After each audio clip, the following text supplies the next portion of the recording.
চলো রতন, এখানে আর এক মুহূর্তও থাকা সম্ভব নয়। আমি সিদ্ধান্ত নিয়েছি। কিন্তু নীলিমা, এই বাড়ি তোমার, তুমি এখানে বড় হয়েছো, এই পরিবেশ তোমার জীবন। আর নয় রতন, আমি অনেক সহ্য করেছি। আমার মনের কথা কেউ বোঝেনি। বারবার বলেছি আমি তোমাকে ভালোবাসি, তবুও সবাই আমার ভালোবাসাকে অসম্মান করেছে। নীলিমা, তুমি কোথায় যাচ্ছ? রতন তোমার যোগ্য নয়, রতনকে আমাদের সাথে মানায় না। কেন যোগ্য নয়? ভালোবাসার যোগ্যতা কি টাকা আর সম্পদ দিয়ে মাপা হয়? রতন একজন সৎ আর কঠোর পরিশ্রমী মানুষ। আমি তাকে ভালোবাসি। তুমি আমার জন্য এত কিছু করবে আমি ভাবিনি, কিন্তু তোমার পরিবার, তোমার নিজের বাবা। আমার পরিবার মানে কেবল সম্পর্ক নয় রতন। ভালোবাসা, সম্মান এইগুলো যদি না থাকে, তবে সেই সম্পর্ক অর্থহীন। নীলিমা, তুমি আমার কথা শোনো। আমি তোমার বাবা, তোমাকে অনেক ভালোবাসি। তুমি যদি আমার ভালোবাসাকে বুঝতে, তবে আমাকে এমন সিদ্ধান্ত নিতে হতো না বাবা। আমি জানি নীলিমা, তুমি দুঃখ পেয়েছো, কিন্তু তাও তোমাকে বলছি, একবার ভাবো। আমি ভেবেছি বাবা, অনেক ভেবেছি।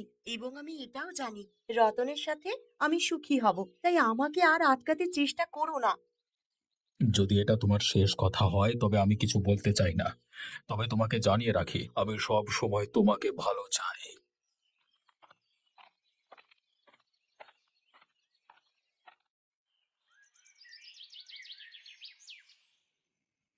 রতন, আমি জানি তুমি অনেক চেষ্টা করছো, কিন্তু সত্যি বলতে কি, সংসার চালানো এইভাবে সম্ভব নয়। প্রতিদিনের খরচ মেটানোই মুশকিল হয়ে দাঁড়িয়েছে এখন।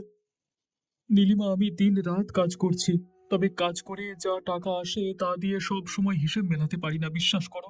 আমি নিজেও খুব কষ্ট পাচ্ছি। আমি জানি রতন, কিন্তু শুধু চেষ্টাতেই তো সব হয় না। তুমি যখন আমাকে বিয়ে করেছিলে তখন বলেছিলে আমরা একসাথে সবকিছু সামলে নেব। কিন্তু এখন আমার মনে হচ্ছে আমাদের এই পথটা না খুব কঠিন। আমি তোমাকে মিথ্যে বলিনি নীলিমা, আমি সত্যিই বিশ্বাস করতাম আমরা সব ঠিক করে নিতে পারবো। কিন্তু একের পর এক খরচ বাড়ছে, আয় বাড়ছে না। তাছাড়া পাড়ার লোকজনের কথাবার্তা, তোমার পরিবার, সব মিলিয়ে চাপটা দিন দিন বেড়েই চলেছে। পাড়ার লোকজন ওরা কি তোমার পাশে এসে তোমার সাহায্য করছে? শুধু কথা শোনাচ্ছে। আর আমার পরিবার, তারা তো আমাদের কথা শুনতেই চায় না। এই পরিস্থিতিতে তাদের দোষারোপের কোনো মানেই হয় না। আমি চেষ্টা করছি নীলিমা, তুমি তো জানো কাজের জন্য কত ঘুরতে হচ্ছে, কখনো ঠিক মতো খেতেও পারি না। আমি তোমার কষ্ট বুঝি রতন, কিন্তু কখনো কখনো মনে হয় আমরা সত্যি কি ঠিক কাজটা করেছি। আমি আমার পরিবারকে যখন ছেড়ে এসেছিলাম, ভেবেছিলাম ভালোবাসাই সবকিছু ঠিক করে দেবে। কিন্তু এখন মনে হচ্ছে আমাদের সিদ্ধান্তই ভুল ছিল গো। তোমার কথা ঠিক। আমিও বুঝতে পারি তোমার জীবনের সবকিছু ছেড়ে এসে আমার সঙ্গে থাকা তোমার জন্য সহজ ছিল না, কিন্তু একবার ভেবে দেখো, যদি আমরা একে অপরের পাশে না থাকি তাহলে কে থাকবে?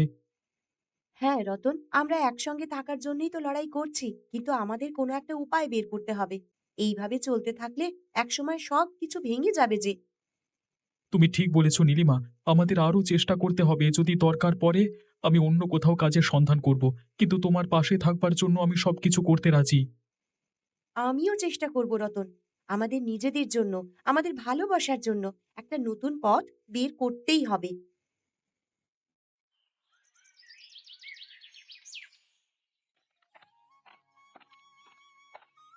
আরে বৌমা, কেমন আছিস রে? ইস, তোকে তো এখন একদম দেখাই যায় না। বড় লোকের মেয়ে হয়ে এখন গরিব জামাইকে নিয়ে সংসার সামলাতে ব্যস্ত, তাই না রে? ভালোই আছি ঠাকুমা। আপনার খবর বলুন। আমার আবার কি খবর? আমার তো এই একই রকম চলছে রে। কিন্তু তোর বাবার খবর কি? কবে শেষবার একটু সাহায্য করলো তোর এই গরিব জামাইকে? বাবা তার নিজের মতনই আছেন। আর আমরা নিজেরাই চেষ্টা করছি ঠাকুমা। বাবার উপরে ভরসা করে তো আর সংসার চলবে না। বাহ, বড় লোকের মেয়ে হয়ে এখন গরিবের সান্ত্বনা নিয়ে চলছিস রে। তোর বাবা তো রাজা, আর তো উচিত ছিল তোর জামাইয়ের জন্য কিছু করা।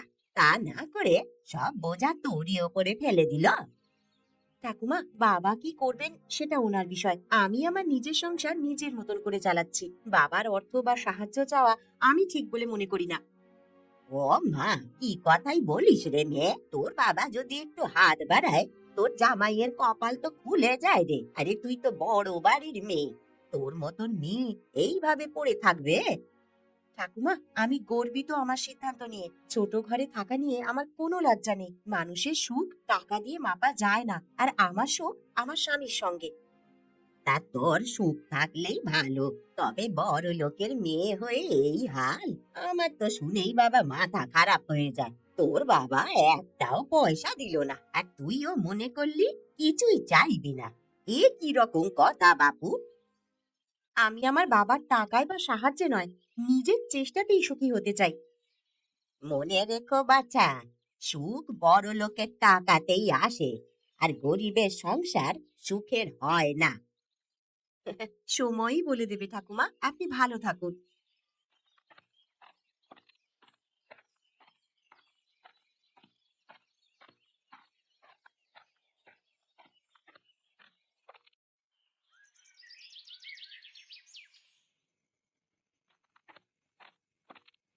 অবিনাশ বাবু, আপনি আবার এইভাবে মন খারাপ করে বসে আছেন?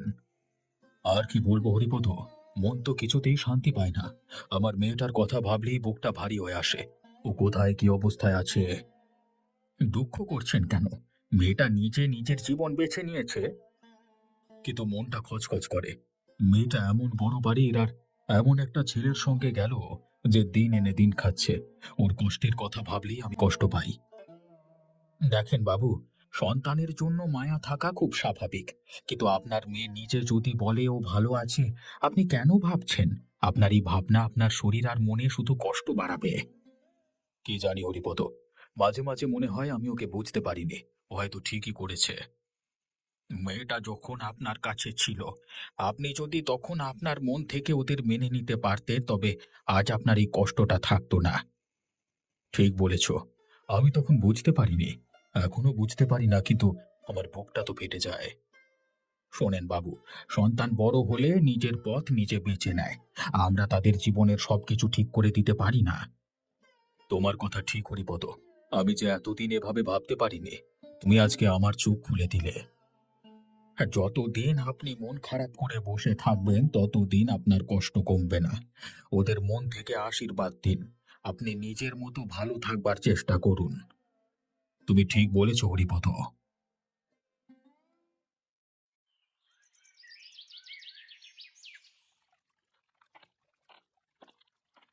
আরে রতন, তুই এখানে বসে আছিস কেন? কি আর করব বল গোপাল, সংসারের চিন্তায় আমার মাথা কাজ করছে না। আয় নেই, খরচ বাড়ছে, তার উপর চারিদিকে মানুষের কথা, মনে হয় যেন সবকিছু ভেঙে পড়ছে। সমস্যা তো ঠিকই বুঝেছি, আয় বাড়াতে হবে বুঝলি। সেটা তো তুই জানিস। এখন উপায় কি সেটাই ভেবে দেখতে হবে। উপায় খুঁজেও তো কিছু পাই না। আর কি করব, কাজ তো পাচ্ছি না। দিন মজুরির কাজ করতে গেলেও লোকেরা মুচকি হাসে। আচ্ছা, নদীতে মাছ ধরবার কাজ করতে কেমন লাগবে? আমি তো দেখছি এ পাড়ায় অনেকেই মাছ ধরে দিন কাটায়। তুইও চেষ্টা কর। প্রথমে হয়তো পারবি না, কিন্তু ধীরে ধীরে আয় করতে পারবি। মাছ ধরা? আমি তো এ কাজ কোনোদিন করিনি, না জানলে কি করে করব? না জানলে শিখতে হবে রে ভাই। আর এ কাজ এমন কিছু কঠিন নয়। মানুষ নতুন কাজ শুরু করতে একবার ভাবে। একবার শুরু করে দেখ। কিন্তু যদি সফল না হই, যদি মাছ না পাই, তাহলে আরো বেশি বিপদে পড়ব। শোন রতন, তোর হাতে সময় নেই। সংসার চালানোর দায় তোর উপর। চাপে পড়ে তোকেই সব কাজ করতে হবে। না করলে তো তোদের সংসারটা ধ্বংস হয়ে যাবে। চেষ্টা কর, প্রথমে একটু কষ্ট হবে, তারপর সবকিছু ঠিকঠাক হয়ে যাবে। তাহলে তুই বলছিস মাছ ধরাই আমার শেষ ভরসা? একদমই না। মাছ ধরাই একমাত্র উপায় নয়। তবে একটা কাজ তো শুরু হতে পারে। তুই এই কাজটা শুরু করে দেখ। এরপর অন্য কাজেরও রাস্তা খুলবে। দরকার হলে আমি তোকে সাহায্য করব। প্রথম দিকে কষ্ট হবে, সেটা মেনে নে। তুই তোর পরিবারের জন্য করতে পারবি। গোপাল, তুই ঠিক বলেছিস। আমি এই বুদ্ধিটা নিলাম। মাছ ধরা শুরু করব, দেখাই যাক কি হয়। তবে তুই পাশে থাকবি তো? আমি তো তোর পাশেই আছি। চিন্তা করিস না। তুই শুধু শুরু কর, বাকিটা দেখবি নিজে থেকেই ঠিক হয়ে যাবে।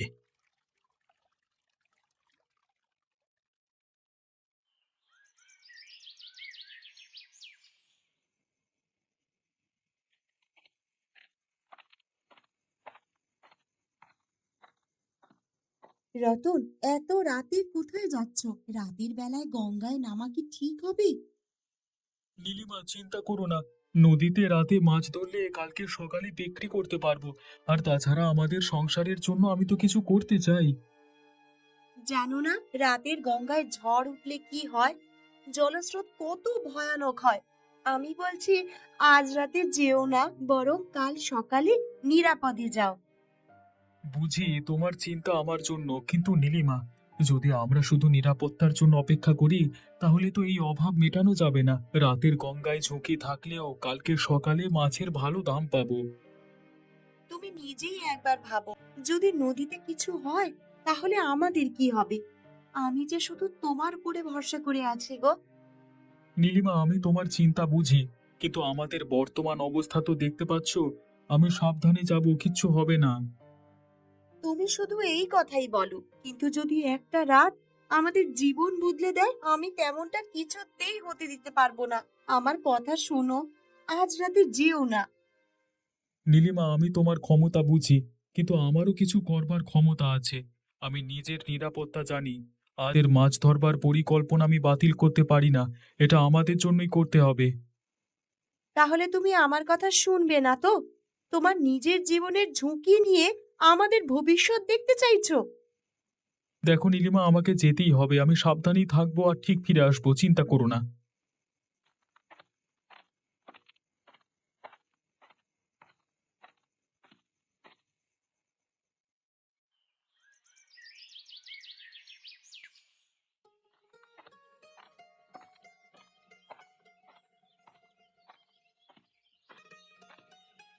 আরে রতন, কিরে, বাজার থেকে ফিরছিস? বেচাকেনা কেমন চলছে?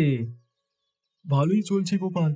কালকে রাতে নদী থেকে বেশ ভালোই মাছ পেয়েছি, সেগুলোর বাজারে বেশ ভালোই দাম পেলাম। সত্যি বলছিস? তুই যে এত পরিশ্রম করতে পারবি ভাবিনি রে। জীবনে চাপে না পড়লে কেউ কখনো শেখে না গোপাল। সংসারের দায়িত্ব যখন আমার কাঁধে, তখন কাজ না করে উপায় নেই। ঠিক বলেছিস। তা কত কামাই হলো আজকে? আজ তো বেশ ভালোই হয়েছে। এক দুজন বায়না করে দাম কমানোর চেষ্টা করেছিল, কিন্তু বেশিরভাগ লোক সঠিক দাম দিয়েই কিনেছে। এই তো, তুই তো এখন রীতিমতো ব্যবসায়ী হয়ে গেছিস। মাছ বিক্রি করে ভালোই কামাচ্ছিস। কষ্ট করছি সেটা ঠিক, তবে তাজা মাছ আর সকালের বাজার দুটোই একসঙ্গে খুব ভালো ফল দিচ্ছে। তা তুই নিজের কৌশলটা বেশ ভালোই বের করে নিয়েছিস। তা এখন সুখে আছিস তো? সুখ একদিনে আসবে না রে গোপাল, তবে হ্যাঁ, এই যে আজকে মাছ বিক্রি করে কিছু টাকা হাতে এসেছে, মনে হচ্ছে আজকে অন্তত আমরা নিশ্চিন্তে ভাত খেতে পারবো। এমনটাই হোক রে রতন, তোর চেষ্টা যেন কখনো থেমে না যায়। আজকের বাজার যেমন ভালো গেছে, প্রতিদিন তেমন হোক। তোর কথা মতো শুরু করলাম, আমার এখনো ফল পাচ্ছি।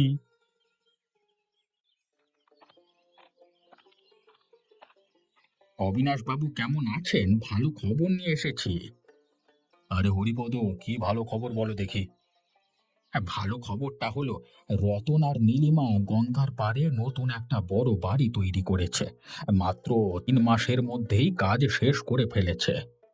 কি বলছো তুমি? বড় বাড়ি মাত্র 3 মাস আগে কিভাবে করলো? ঠিকই বলছি। শুনলাম রতন নদীর মাছ ধরে আবার বাজারে বিক্রি করে বেশ ভালো রোজগার করছে। তারা দিনরাত খেটেছে।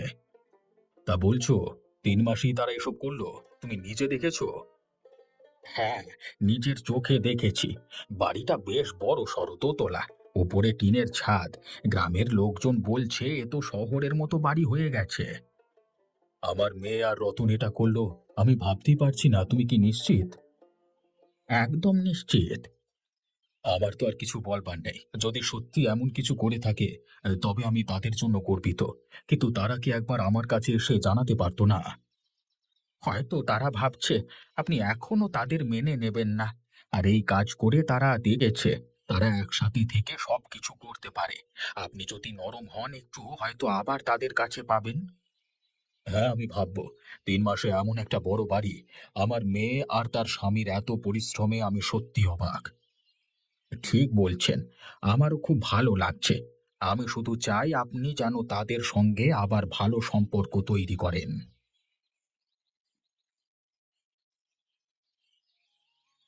আরে বৌমা, আজকাল তো বেশ সেজে গুজে বেড়াচ্ছিস দেখছি রে।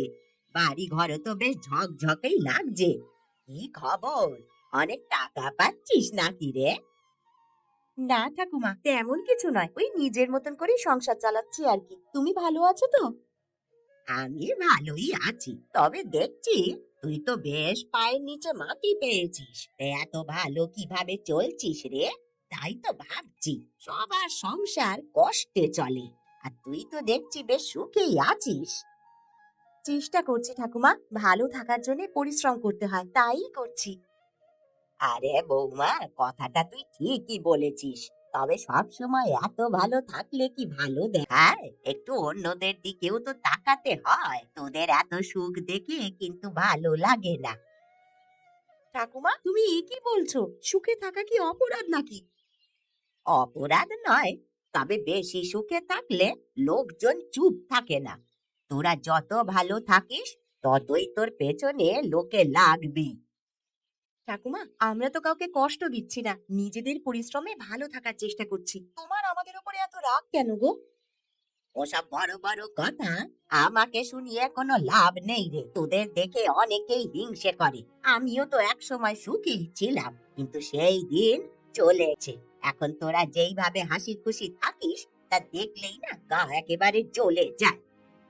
তুমিও তো চেষ্টা করতে পারো ঠাকুমা, আমাদের দেখে রাগ করার বদলে বরং নিজের জীবন বদলানোর চেষ্টা করো। কি বললি? তুই আমাকে জ্ঞান দিচ্ছিস? তোদের সুখ শেষ করে দেবে কেউ না কেউ, সেইটা তুই মনে রাখ। চেষ্টা তো অনেকেই করবে ঠাকুমা, কিন্তু আমি জানি কেউ আমাদের কোনো ক্ষতি করতে পারবে না, কারণ আমাদের সুখ আমাদের নিজেদের তৈরি, সেটা কেউ কেড়ে নিতে পারবে না।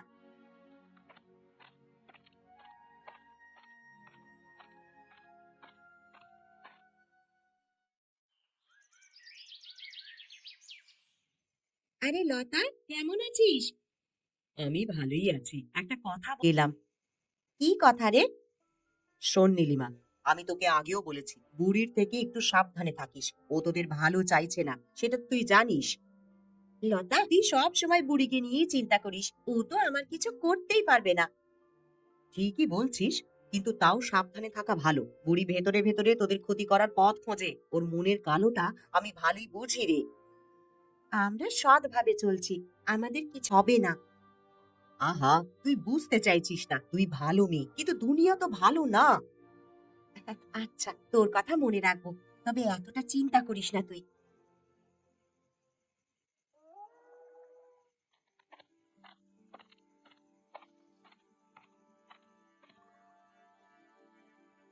ও মা গো, কে?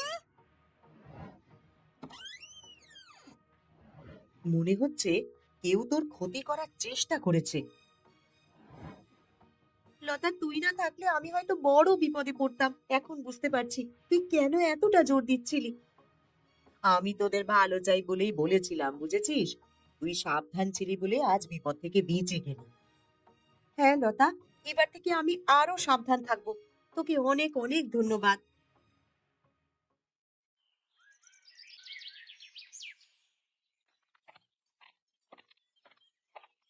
বাবা, তুমি তুমি এসেছো? তুমি কেন কিছু জানাওনি? আমি জানাতে চাইনি মা, দেখতে এসেছি তোরা কেমন আছিস, তোদের নতুন বাড়ি কেমন হলো। আসুন বাবা, বসুন। ধন্যবাদ জামাই। বসবো বটে, তবে তার আগে কিছু বলবো। আমি তোদের নিয়ে খুব চিন্তায় ছিলাম, কিন্তু তোরা নিজেরা এত বড় একটা বাড়ি করেছিস, তোদের দেখে আমি সত্যি গর্বিত। বাবা, তুমি সত্যি বলছো? এতদিন তো তুমি...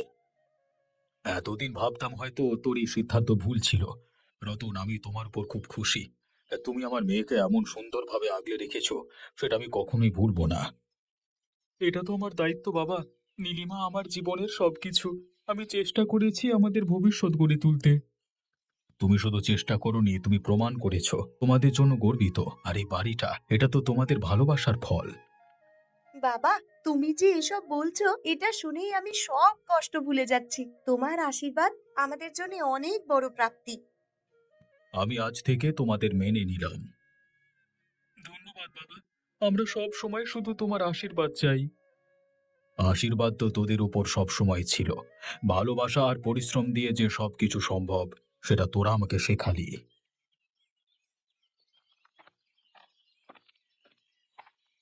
তোমার কুকর্ম তো দিন দিন বেড়েই চলেছে। গ্রামে এমন লোক আমরা চাই না, যারা দিন রাত সবাইকে বিপদে ফেলবার ফন্দি করে। কি বলছো কি হরি? আমি কোন কুকর্ম করছি? কেন নীলিমাকে ভয় দেখানোর ফন্দি করনি? ও মা, আমি নীলিমাকে ভয় দেখাতে যাব কেন গো? আবার মিথ্যে কথা। আমি তোমাকে সাবধান করে দিলাম, যদি তুমি এবারও নিজের স্বভাব না বদলাও তাহলে গ্রাম পঞ্চায়েতে সবাই মিলে তোমাকে এখান থেকে তাড়িয়ে দেব। ঠিক আছে বাবা, ঠিক আছে। আমি এবার থেকে সাবধানেই থাকবো। আমি আর কারো কোনো ক্ষতি করব না। ভালো, সেটা তোমার জন্যই মঙ্গল। তুমি ঠিক থাকলে তোমাকেও কেউ কিছু বলবে না, কিন্তু যদি কারুর ক্ষতি হয় তাহলে তোমাকে গ্রাম ছাড়া করবই।